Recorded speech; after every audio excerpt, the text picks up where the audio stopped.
Good evening, good morning, or good afternoon, and welcome to the TNM News Brief right here on DZTV. I'm Todd Denin. Today, we'll take a look at the rapidly evolving landscape of cannabis regulation, consumer behavior, and cultural recognition. First, we turn to the CBD market, which continues to face significant regulatory ambiguity despite its widespread consumer acceptance. Recent actions by the Food and Drug Administration have focused on scrutinizing health claims and labeling practices, signaling a stricter stance on how CBD products are marketed. While many states have moved forward with their own regulatory frameworks, the lack of a clear, overreaching federal standard continues to present challenges for manufacturers, retailers, and consumers alike. The central debate revolves around whether CBD should be classified as a dietary supplement or a food additive, a decision that would dramatically impact everything from testing requirements to permissible serving sizes. Industry analysts predict that 2026 will be a pivotal year, forcing Congress and the FDA to finally harmonize conflicting regulations or risk stifling a multi-billion-dollar industry that has operated largely in the legal gray area. For consumers, this regulatory flux means exercising caution and due diligence. The most helpful takeaway is to prioritize products from brands that voluntarily adhere to third-party testing and transparent labeling practices, regardless of the federal standard. Always check for a certificate of analysis to verify the product's CBD content and ensure it is free of harmful contaminants like heavy metals or pesticides. Until clear federal guidelines are in place, informed purchasing decisions remain the best way to navigate the market and ensure product safety and quality. Next, we look at the groundbreaking policy question emerging in states where cannabis is medically legal. How will Medicaid be used to cover cannabis treatments?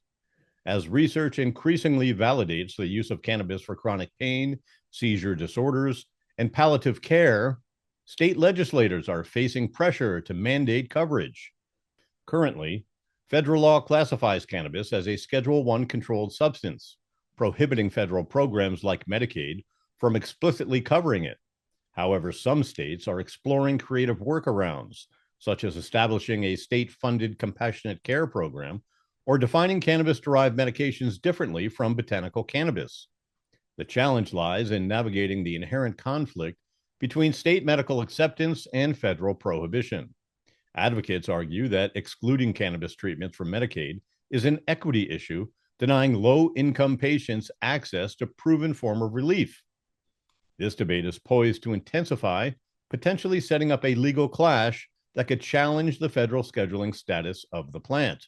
To stay informed on how this critical policy debate is unfolding in your state and at the federal level, follow legislative tracking websites, subscribe to healthy policy newsletters, and contact your local and state representatives to voice your support for equitable access to medical cannabis through public health programs.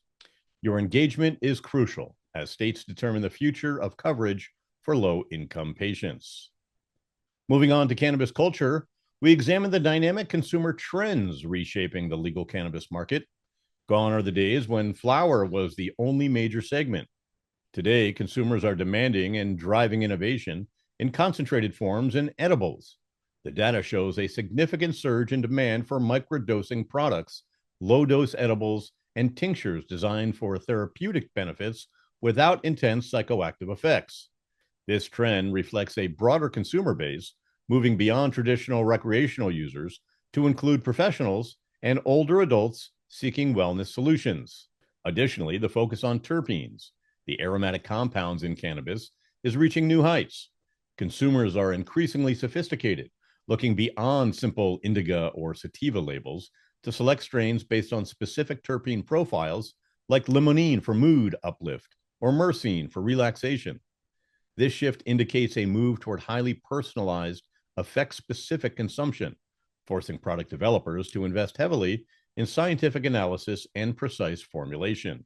To better understand and navigate cannabis therapies, consumers should look for transparent product labeling that clearly lists the cannabinoid content, especially the THC and CBD ratios, the full spectrum of identified terpenes, and the manufacturing method, For example, did they use CO2 or butane for extraction? Furthermore, seeking out products backed by third party lab testing is crucial for verifying potency and ensuring the product is free from contaminants. Educating oneself on how different combinations of cannabinoids and terpenes create the entourage effect will empower users to make informed therapeutic choices tailored to their specific wellness goals. And finally, we turn our attention to the global recognition of the 420 holiday. What began decades ago as an insider code among a group of California high school students has officially transcended its regional roots to become a worldwide holiday for cannabis enthusiasts, activists, and yes, stoners. This year, celebrations are more prominent and diverse than ever, even in countries with strict prohibition laws. In places like Thailand, which has recently decriminalized cannabis, the holiday is marked by a large-scale public festival. Across North America and Europe, the day serves not just as a celebration of consumption, but as an annual focal point for the legislative advocacy demanding further progress toward legalization and social equity reform. The increasing commercialization of 420, with brands offering exclusive deals and product launches, further cements its status as a major cultural and economic event recognized globally. The story of 420's rise to global fame is a powerful testament to counterculture and the early internet. Its initial spread was organic, fueled by word of mouth among Grateful Dead fans in the 1990s, who were some of the first to adopt the term outside of California.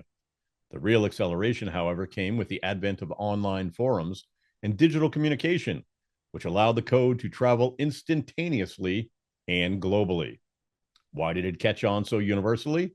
Well, 420 is simple, discreet, and serves as a rallying cry that transcends language and nationality.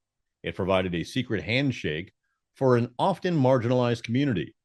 Today, its popularity endures because it has successfully transitioned from a secret code to a mainstream cultural touchstone, serving as both a day of celebration and a potent symbol for the ongoing movement toward cannabis reform and acceptance.